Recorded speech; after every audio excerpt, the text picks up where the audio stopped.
مربوك وراتيا وقتك كوهيا ولا الكي كاديغا سيدي وقلكودا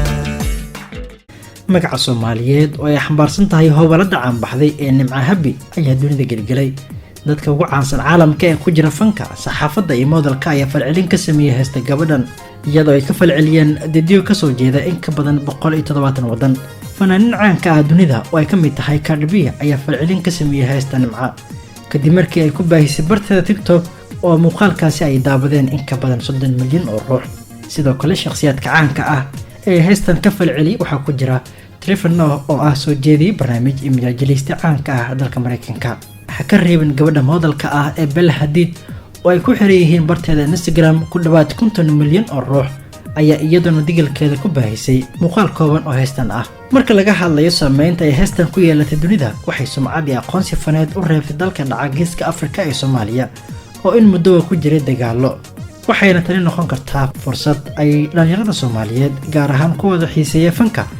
kula xiriiri karaan shirkadaha ugu caansan caalamka ee muusikada warsidaha BuzzFeed News oo wareysi la yeeshay Nimco ayaa xusay in gabadhan ay heshiis lagu horumarinayo fankeeda la gashay Polydor Records oo ah qayb ka mid ah shirkadda Universal Music Group taasi oo ka dhigan in heesteeda la xafidi doono isla markaana ay lacag badan ka sameyn karto warbaahinno caalami ah ayaa soo bandhigay sheekada heestan sida jaraa'idka The Guardian oo ka mid ah kuwa ugu afka dheer Britain iyo janaalka AJ Plus oo ah warbaahin ay leedahay Al Jazeera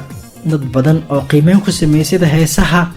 habkan saameyn u yeesha lacag loogu sameeyo ayaa qiyaasay in heestan ay u qalantay in maalinkii laga sameeyo in ka badan 10 milyan oo dollar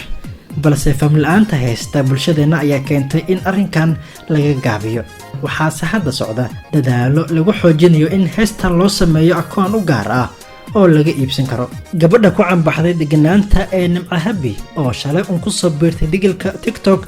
ayaa heshay taageerayaal ka badan 250 ruux oo Soomaali ajaanib ah iyada oo la filayo in muddo kooban ay ku gaarto darajada 1 milyan magaceedana uu gadmo